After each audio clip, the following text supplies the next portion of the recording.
So, today, let's go on a little journey. We're going to dig deep, not just into the Earth, but into a belief system that sees our whole world in a completely different light.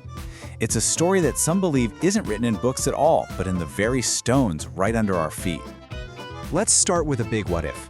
What if the mountains and valleys we see every day, the very landscape of our planet, weren't just the result of geology, but biology? What if they were literally the fossilized remains of titans from some forgotten epic age? Okay, take a look at this. This is the Colossus of Apennino in Florence, Italy. Now, on the books, this is a magnificent 16th century sculpture. But to some people, it's not a sculpture at all. It's evidence. They think it could be the actual petrified body of a giant. Maybe one that looked at a Gorgon's head, just like in the old myths. And this, right here, is where our story really kicks off. So, this whole idea that giants turn to stone, it isn't just some one-off, fanciful thought. It's actually the foundation of a huge, sprawling theory that is a very dedicated and very passionate online community. It's a theory that tries to rewrite not just geology, but pretty much all of human history. And what's so interesting is the tension this creates, right from the get-go. It's met with some serious skepticism. As one Reddit user put it, the whole argument often just boils down to, well, it looks like something, which many people see as the classic calling card of pseudoscience. This conflict, between what we see with our eyes and what we think we know, that's really at the heart of what we're digging into today. So, what's the official name for this? Well, it's known as the Mudfossil theory. In a nutshell, it proposes that our world is basically a giant graveyard of colossal creatures. That rock you have in your garden, it might not just be a rock. It could be a lung, a finger, even a heart. The core idea is that soft tissues got preserved perfectly in wet, muddy conditions, and that turned them to stone over time. Okay, so now let's take that general idea and see how it gets built into a full-blown hypothesis, with a main character, so to speak, and a whole body of supposed evidence that its followers find absolutely convincing. So, the guy at the center of all this is a man named Roger Spurr. He comes from the semiconductor industry and calls himself a citizen scientist. He says that way back in 2012, he just started noticing these rocks that he believed were anatomically perfect body parts. And that single observation led him to question everything he'd ever been taught about our planet's history. Spurr and his followers, who gather at what they actually call Mudfossil University, they present a whole range of things they consider to be solid evidence. They point to rocks that they say are, without a doubt, anatomically perfect organs. They claim they have DNA reports from real labs confirming human mitochondrial DNA in these rocks. They even use CAT scans to show what they say are leftover internal structures. And they highlight these stones that seem to bleed a reddish liquid, which they believe is, well, blood. And this right here, this is one of their biggest pieces of evidence. This is a rock that Roger Spurr claims is a human lung. He says it was DNA certified as modern human tissue, and that it's almost perfectly preserved, still coated with its original protective layer. For believers, this isn't just a rock that looks like a lung. It is a lung. And here's a really crucial point, the story that builds up around this evidence. Proponents like Roger Spurr claim that mainstream academia just flat out refuses to even look at their proof. And you see this echoed by his followers, who ask, why won't scientists just engage with him and debunk it? So this perceived silence from the experts, it's not seen as a dismissal. To them, it's actually proof of a cover-up, proof that academics are hiding something big.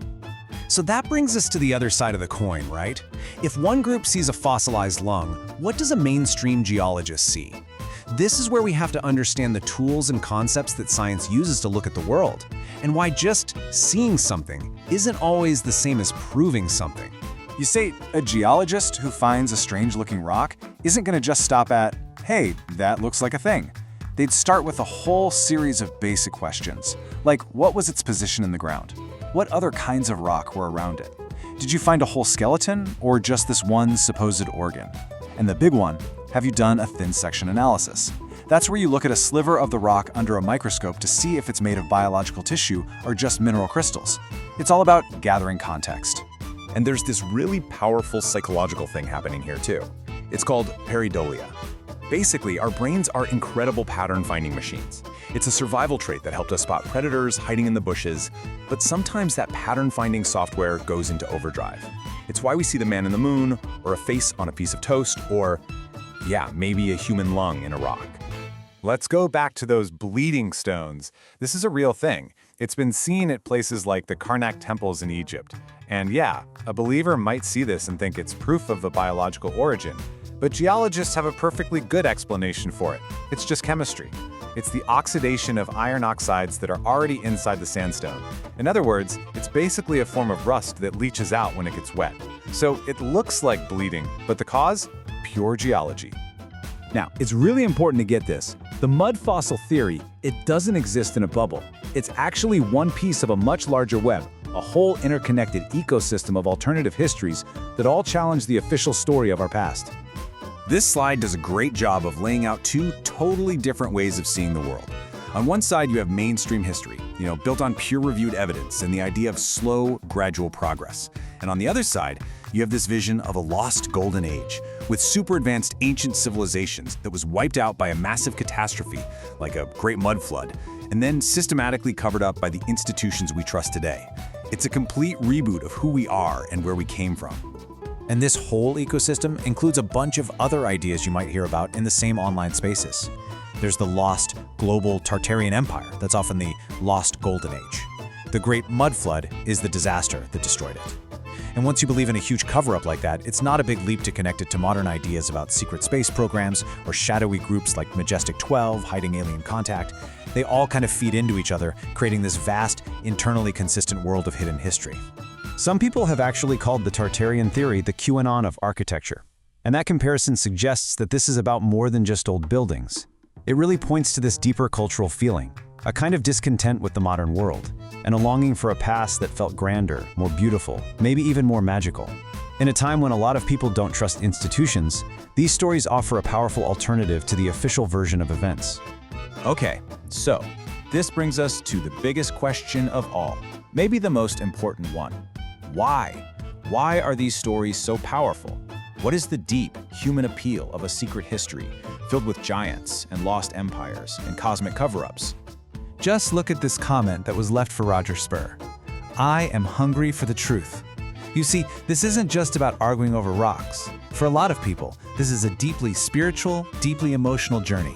It's about finding answers that feel more real and frankly more meaningful than the ones they're getting from mainstream sources.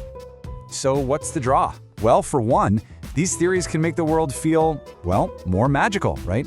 It turns a simple walk in the woods into an archaeological dig for giants. It can give people a feeling of empowerment, like they have secret knowledge that the so-called elites are trying to hide. It builds these incredibly strong communities of fellow truth seekers. And maybe most importantly, these stories offer big, simple answers to life's most complex questions. Who are we and where did we really come from? And in the end, this whole phenomenon leaves us with a really big question, especially for the world we live in today. We are just flooded with information, with images, and with data every single day. We're all pattern-seeking creatures. So in this giant ocean of information, how do you decide which patterns are meaningful and which ones are just, faces in the clouds? The answer's not easy, and it's something we all have to think about. Thanks for joining me on this one.